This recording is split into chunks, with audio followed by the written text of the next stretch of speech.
Hello, I'm John, and in this video, I'm back to make some improvements on the covered hopper I built on this channel recently. So let's talk about what I'm referring to as improvements.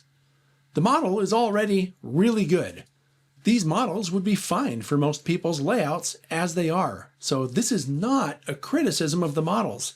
The improvements I'm talking about are in preparation for these hoppers to be used on an operations-based layout that will run long trains that go up and down grades. The scope of this project is to add weight to one of the hoppers, which I found to be under the NMRA's recommended weight during the product spotlight I did on it, to remove and weather all of the trucks on both of the models, remove the plastic wheel sets that they came with, and replace them with weathered metal wheel sets. And finally, to replace the plastic couplers with metal Kadee couplers adjusted to the correct height. These upgrades may not be necessary if your intended use for the models is to just run them around on a flat surface or in short trains. But like I said, these models are going to end up on an ops-based layout that will include grades and long trains. So it's really important for them to be as operationally tuned as possible. I'll explain more about that later. So let's head over to the workbench and have some fun with this.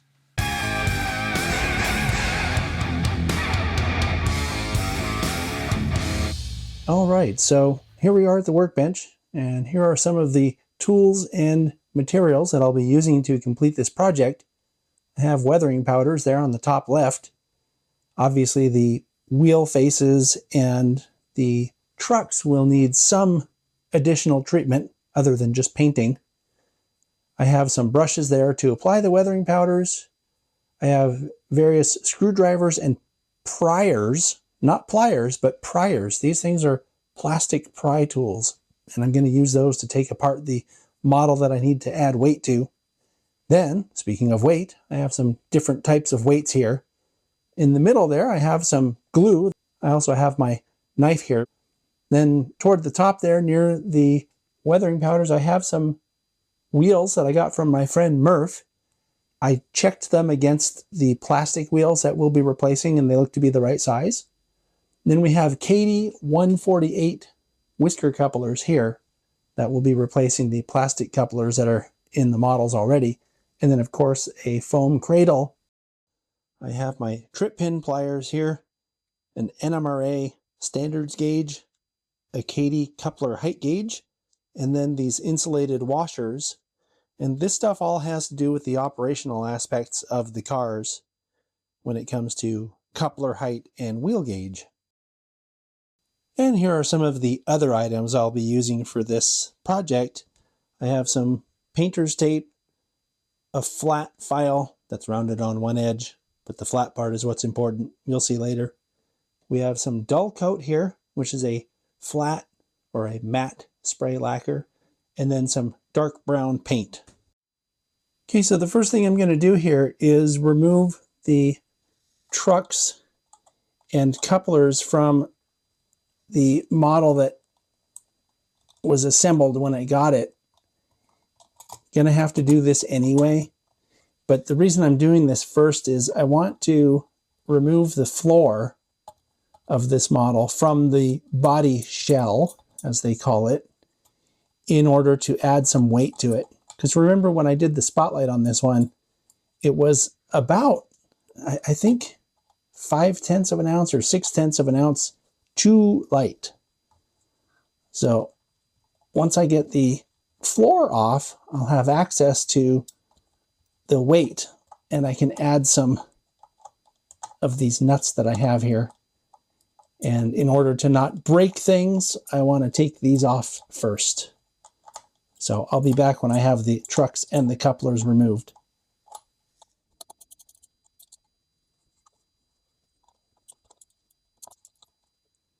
Now that I have the couplers and the trucks removed, there's less stuff down here to break. Now I still have to be careful because these detail parts are fairly fragile, especially these little discharge gate details here are kind of fragile. So in order to take the car apart, it has bonds, or I should say had bonds on it here and here and here, and I've very gently pulled on it until I heard the bonds snapping apart, releasing the the body shell from the floor.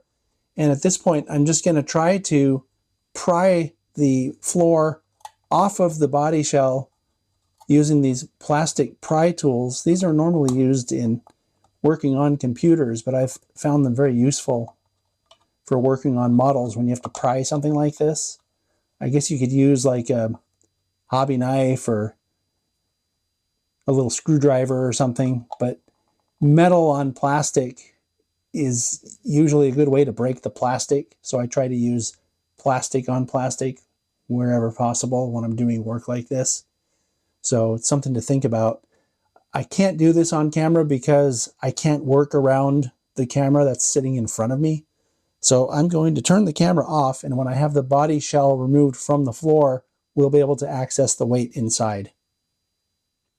Okay, well, it was no small effort, but I managed to remove the weight from inside the floor, actually from up in here in the body shell where it was attached. And I'm just going to do what I did with the other model, which is to add these weights basically on each end of this weight. I'm going to super glue these onto the weight and then reinstall it. Then I will reglue the floor back onto the model, and I'll be ready to go on with this project in earnest. I just wanted to make sure to get this weight fixed before I did anything else. So now that I have the additional weight added to the weight that came with the model, I'm going to carefully insert it back into the body shell and put the floor back on. And I'm trying to make sure that it rests in here the way it's supposed to. Looks good.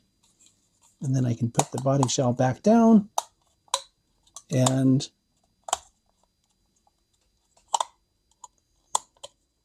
all right, so I managed to get the floor back into the body shell, and even as careful as I was being, I still managed to break this stirrup right here.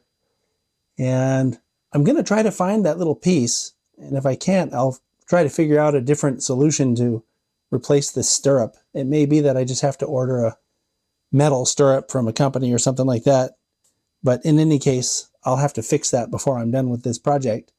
But this body shell slash car body is now ready for the upgrades. So I've set the other car and all of the parts aside. Now I'm going to take apart the other one, which is the one I built on the how-to video a while back. And I'm going to do the same thing with this one, where I'm removing both trucks and both couplers in preparation for all of the modifications that I'll be making on it.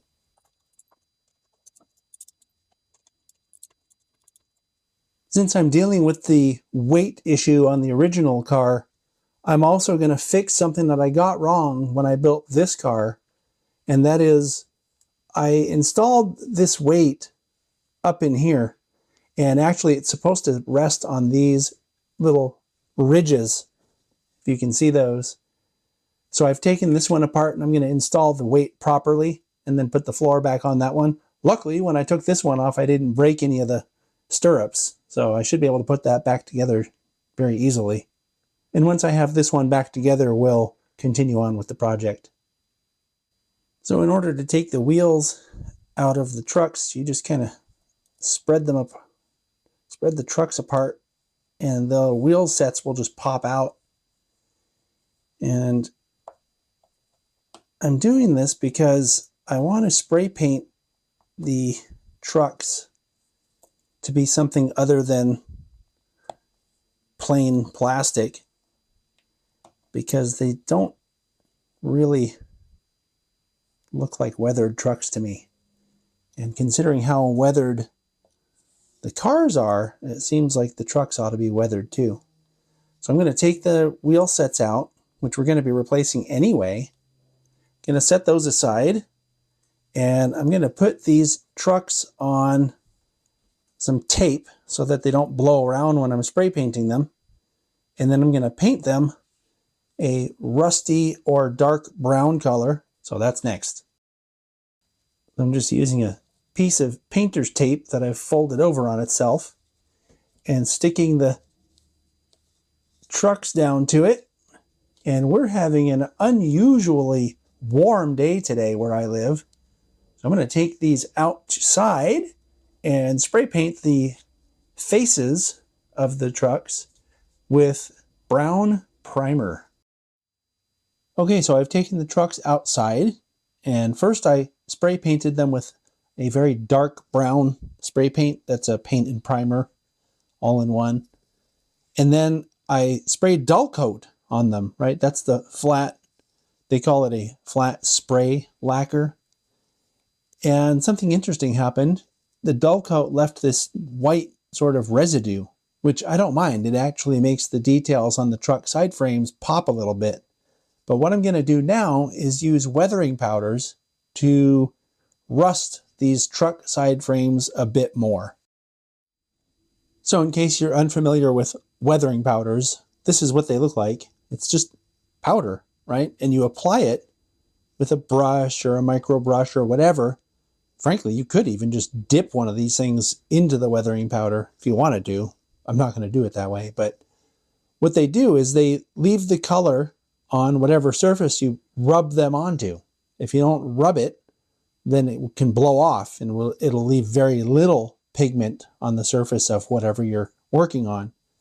So that's what weathering powders are, and I have sort of a variety of rust or dirt or earthy tone weathering powders here that I'm going to use, and my idea here is to work on the dark colors first to put pigmentation onto the trucks, because if you've ever looked at trucks before, they're not black, they're not really, gray or anything like that. They're kind of rusty brown, and these don't look rusty brown. That was the whole reason why I wanted to color them differently in the first place, because they were just kind of a nondescript dark color, but they didn't look weathered like the rest of the cars do. So the purpose here is to make the trucks look as weathered as the cars do. So because I have 4 sets of trucks that I'm going to weather, I'm going to try different things on each one because they might look different, right? Trucks do not always weather exactly the same. So on this first one, I'm going to try putting dark weathering powders. And I don't have a color name for this, but I'm going to try putting the dark weathering powder on first, followed by some light weathering powder. And what I'm trying to do here is just rub it in so that it's covering most of what's on the side of the side frame here. And after you apply the weathering powder, you can brush it off using a soft brush, which I'll do here in a minute. And it will actually sort of make the effect a little bit more gentle. So someone watching probably is thinking, oh, well, you just made them dark again. Well, that's true. I did make them dark again. But this is not that sort of generic brown color. It's now sort of grayish. And when I add the rust colors to the top of this, it'll actually make it look even better. Because the idea, at least that I like to approach weathering with, is that whatever weathering you're doing to something like this, it didn't happen all at one time. So the idea is it's layers, right? And I try to put the colors on in layers as well. And I realize that my fingers are getting dirty also, but it's okay. This stuff washes right off with soap and water. So anyway, I kind of like that. And I'm going to put this one aside for a minute and get out one of these other sort of dark rust colors. And off camera, I just wiped the brush with a paper towel. And now we're going to do some of this reddish / dark brownish. And this time I'm trying to catch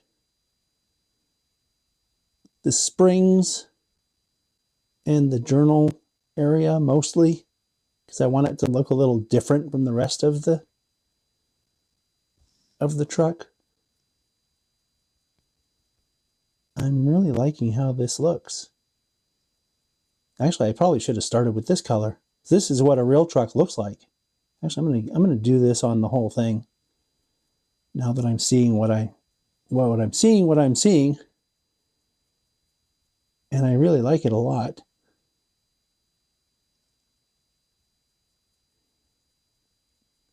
And again, I mean, this is one of those things. I have 4 of these, so I can test some stuff on one and see what I like or don't like, and then adjust the way I do the other ones based on what I didn't like or what I did like on the first one. And like I said, I really like what this looks like. This is very much like a real truck. It's that same kind of nondescript, very dark, rusty color. Really good. I really like that. Wow.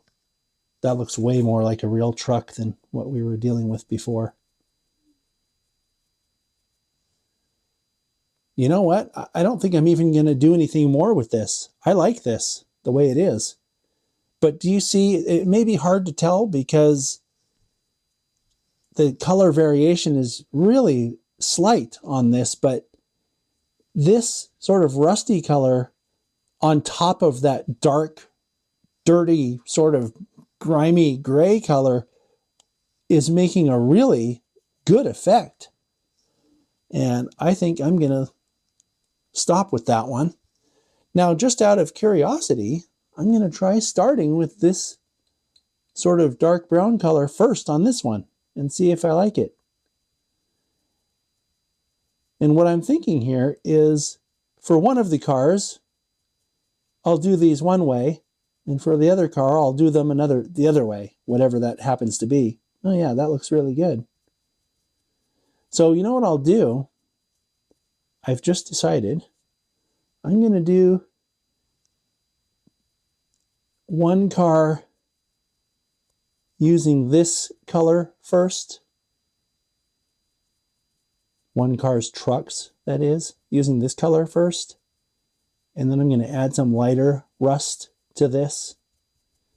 And then I'll do the other cars, trucks, starting with that really dark color I started with on that other one a second ago that's sitting right here. But look at that. That looks really good. This looks just like a real truck on a real train. That's the color that they are, at least the ones I've seen when they're not brand new.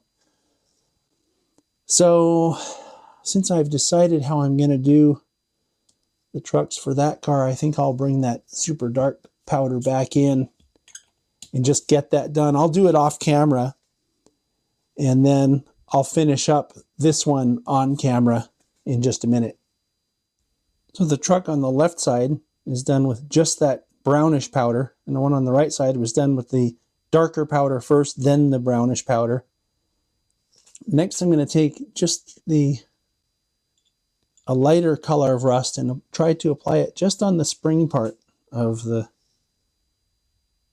truck here. And I'm going for something really subtle when I do this. Perhaps this is a little too subtle. I think I'll try a lighter color of rust. Thing is, I don't want to put the lightest color on because it'll pop a little too much, you know, like it'll look out of place if it's too different. The nice thing about these weathering powders is that if you do, oh, that's nice. What I was going to say is the nice thing about these weathering powders is that if you do something that's a little too heavy-handed or too different of a color, you can come back and brush it off with a brush. Kind of made the color go away when I brushed it, but let me just try that on this side.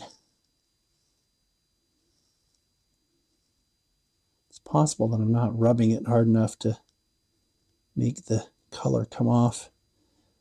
But you see what I'm trying to do? I'm trying to just kind of pick out the top level of detail in the truck so that it pops a little bit.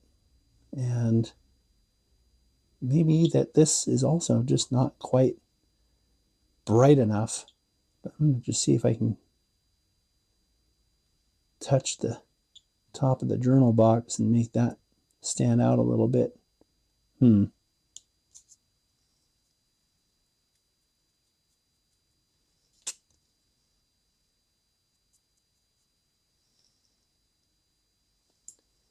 I like the way this looks. That's turning out really nice. Now I'm going to something even more reddish. And how's that going to look? Oh,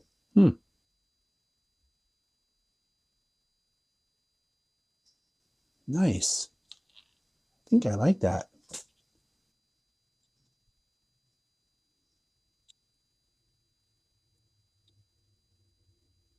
What do you think?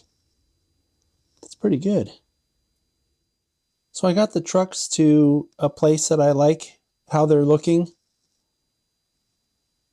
They're all pretty much what I see out on the rails.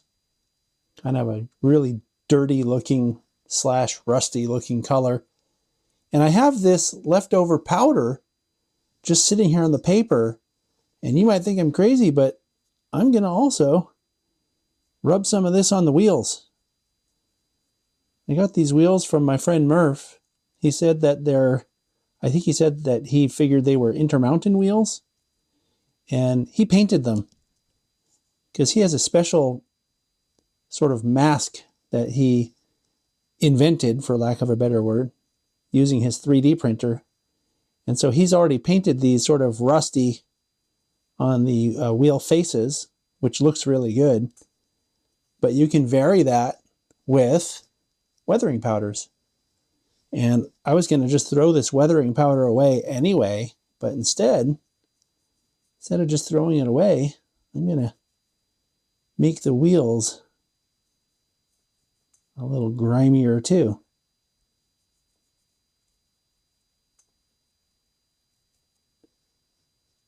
I think that's a little bit more convincing than just the paint color. And when I'm done making the wheels grimier, I'm going to check the wheel gauge on them. And then we'll reinstall the trucks onto the cars. Okay, so I've weathered the wheels and the trucks now. And the next thing I want to do is make sure that the wheels are in gauge. This is another one of those things where if they aren't, it'll affect the performance of the model. So I have my NMRA gauge here. And the way this works is the wheel flanges need to fit into these little gaps, I guess, here on the side of the gauge. And if you find one that's out of gauge, you can simply very carefully grasp, but very tightly, grasp the wheel set. I'm going to have to do it on this one. And twist while you're either pulling apart or pushing together. And I was just pulling this one apart, by the way. And yeah, that looks better.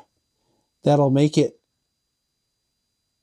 either wider or narrower. These are all pretty good, actually, except for that one I had to adjust there. Yeah,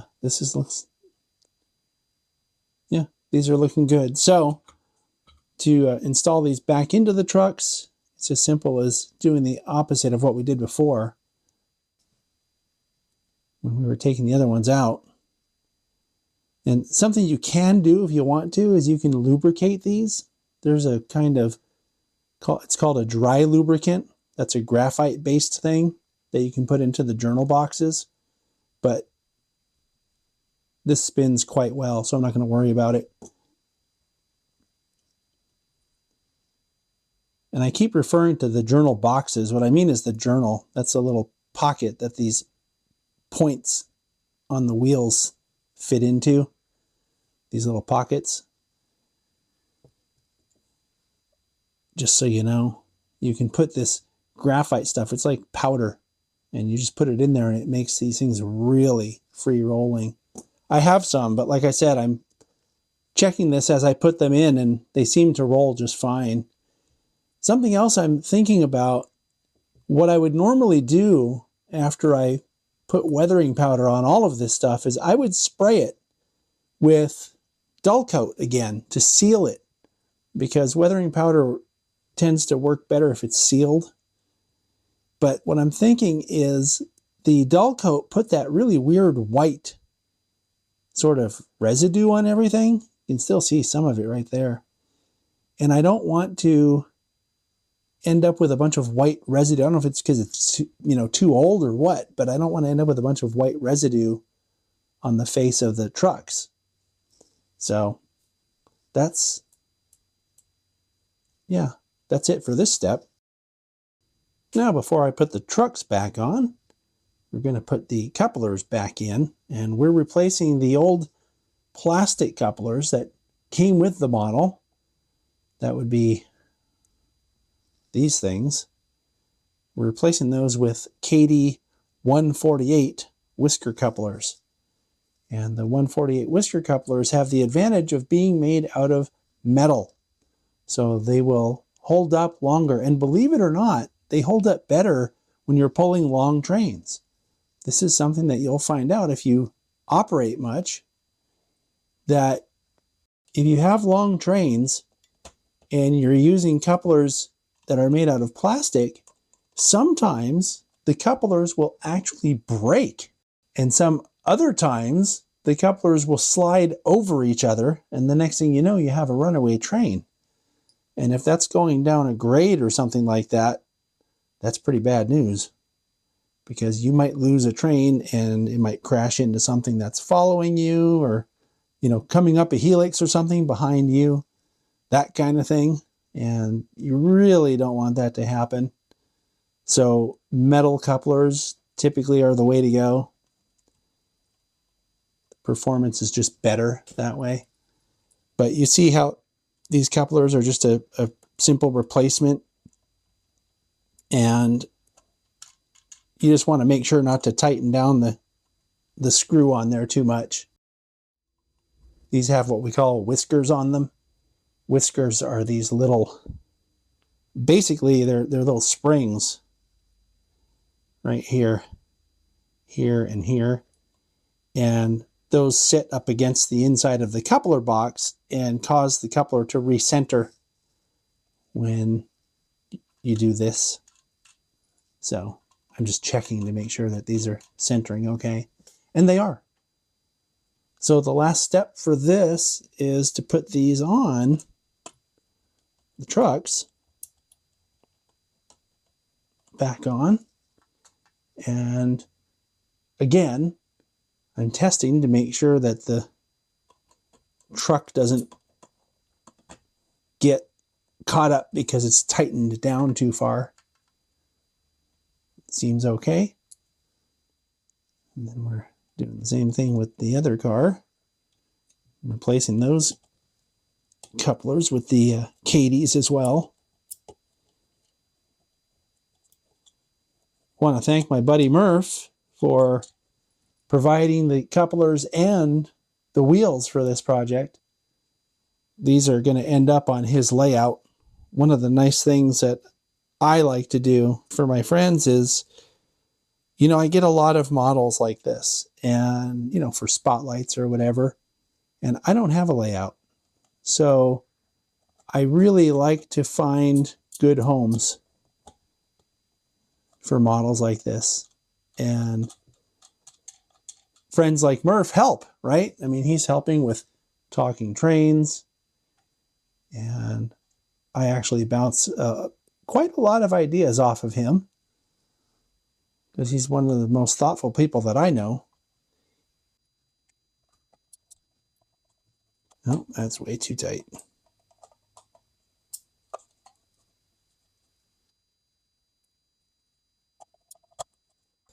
Okay, so the next thing I'm going to do here before I call this done is I'm going to check the coupler heights using my Katie coupler height gauge here. And what I'm looking for is to make sure that the center line of the coupler on the left is very close to the center line on the coupler that's on the right. And in this case, it looks to me like it's just a tiny bit low, but I don't think it's enough to really matter. If you want it to be really nitpicky, you could change this by adding a washer, which I may end up showing you. So let me try the other side. This is the brake end. I'm going to check the A end. Oh, now this one is legitimately low. It should be a little higher than this. So let's fix that real quick. Okay, so I had mentioned about these spacing washers that Katie makes. It's part number 208 and 209. The 208s are a little thicker at 0.015, and then the gray ones are 0.010 of an inch. And what you do with them is, after you've taken the truck off, you put it here on this bolster area, and that will give you a space in between the car body and the truck.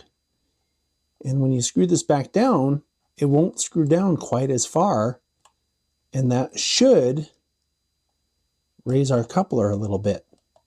So I'm going to screw this down and just make sure it still swivels okay. It does.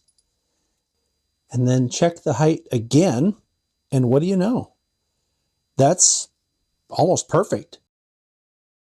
Something else I did to this car was I created a replacement stirrup here, actually out of a piece of a staple.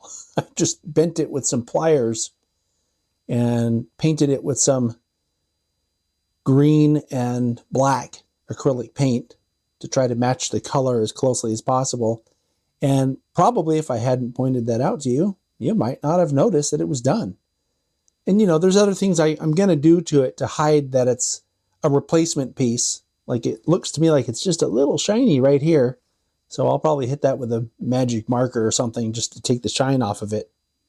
But anyway, this car looks pretty ready now for layout. The coupler heights are right. It weighs the right amount. And I'm liking what I've done to this. And before I really put it away, I'm just going to double check the B end again. Because sometimes when you change the A end, it can affect the B end. And again, it's pretty good. I'm not going to fret about this. Now we'll check the Burlington Northern one. This could stand to be raised just a small amount. And the A end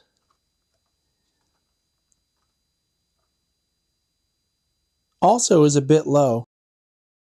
I'm suspecting, actually, that I'm going to have to add a little bit more thickness. But this is one of those things where you can just do it a little bit at a time. I'm not in a big hurry, so I'm not worried about it.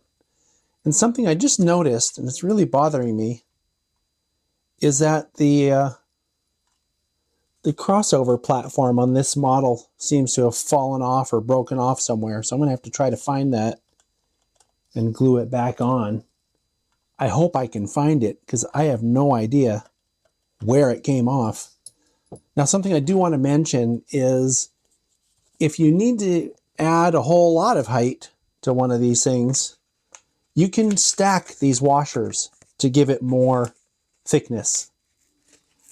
I'm just starting off with gray on one and red on the other. So there's the gray one. I really don't think this is going to provide enough height, but that's why we check it every time we change something. It's kind of a pain in the butt, but you want to have this right, because if your coupler height is wrong, it will affect the performance, especially if you're running long trains on grades or long trains around corners on grades. Just want to make sure it's as accurate as possible. So I'm checking again. The brake end looks pretty close. Might be just a touch high. Let me see what the AN looks like. This is something that I may end up just, yeah, this is still a little bit low. So I'm going to add a little bit more space to the AN, and I will fiddle with this until it's suitable, and then we'll call it done. The important thing is I've shown you how to adjust the height up on these.